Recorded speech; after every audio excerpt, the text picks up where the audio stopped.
My name is Tony Swanton. I'm a blacksmith. I make suits of armor and swords. My business is making weapons for movies, video games, television shows, commercials, all of that. Blizzard Entertainment has asked me to create an iconic weapon from the World of Warcraft lore. I'm really excited about this one. Doomhammer. According to Warcraft legend, the head of the Doomhammer was crafted by an orc named Ghelnar from a pool of lava on Drenore. When Ghelnar crafted an oak handle, Doomhammer was complete. Both the weapon and the name were passed down from father to son for generations. This version of Doomhammer is a little different from most of the ones that you've seen in the game. This actually has lava channels growing through it. I'm trying to figure out how we're going to give the effect of lava because we're all out of lava. If I'd made this solid, it would probably weigh 250 pounds. Nobody'd be able to pick it up. Much as vellum is used in World of Warcraft to make scrolls, I use vellum to seed layers that I'm going to be using to construct the Doomhammer hammerhead. I'm going to start with a rectangular tube.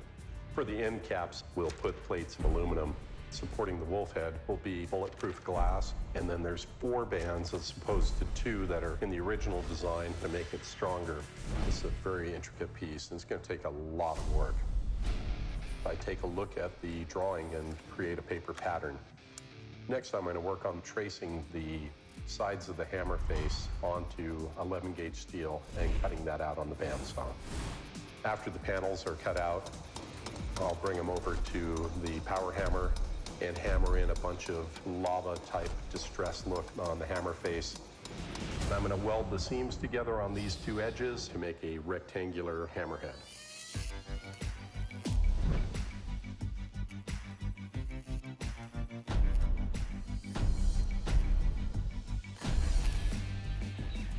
And then Brian will cut out the fire channels using the plasma cutter. In this forge, you have to assume that everything is hot, sharp, and poisonous. Not only is it going to kill you, it's going to hurt the whole time you're dying. Watch your butts.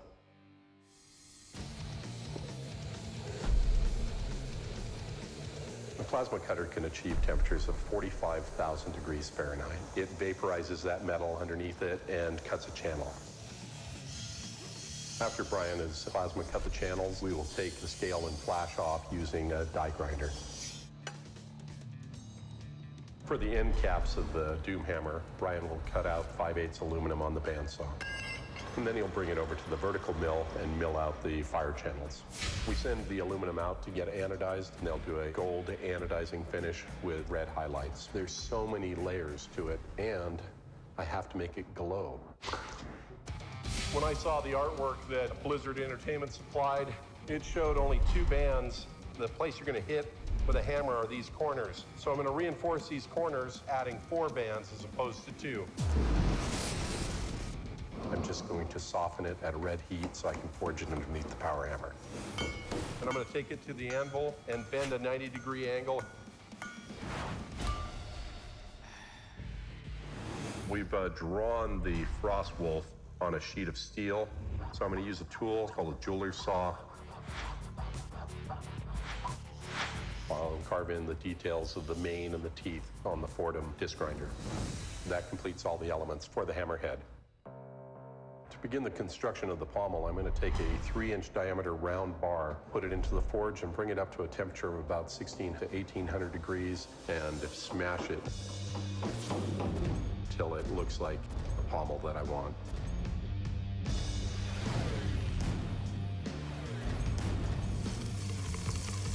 The pommel for Doomhammer has 5 steel spikes coming off it. I'm going to forge those out of 1.25-inch chromoly 4130 steel. It is hardenable and extremely tough. And then we'll heat them up to the critical temperature, which is about 1575 degrees, and quenching them in oil to harden them. They'll actually be more effective for smashing and penetrating skulls and bones and, whatever gets in the way.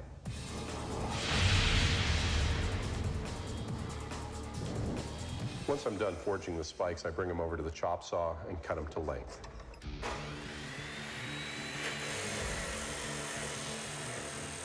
I've got an abrasive chop saw with a 14-inch blade, about 1/8 of an inch wide, that will cut through the steel like butter. After I forge the spikes, I'll screw them into the ball. This is gonna do some damage, and that will complete the construction of the pommel. For the handle, the Doomhammer will be made out of a solid chunk of oak that I'll drill a hole through the end and put a piece of 5/8 all thread through the middle of it, because if it was just plain wood, it would snap immediately. The ends never meet exactly in the middle, so I'm gonna heat up a poker in the forge and push that through the middle. After I've drilled and burned the hole, I take it over to the belt grinder and give it a rough-hewn appearance. I'm trying to achieve the look of this handle being created with a knife or an axe, but I'm doing this with an abrasive belt.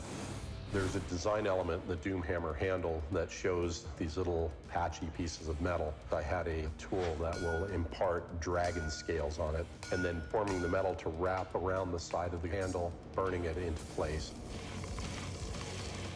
I'll bring it to the layout table and stain it to give it the appearance of an aged, old oak handle.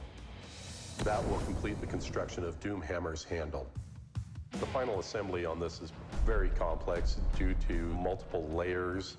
I've added 4 bands. I'm putting the final band onto the side just to make it that much stronger.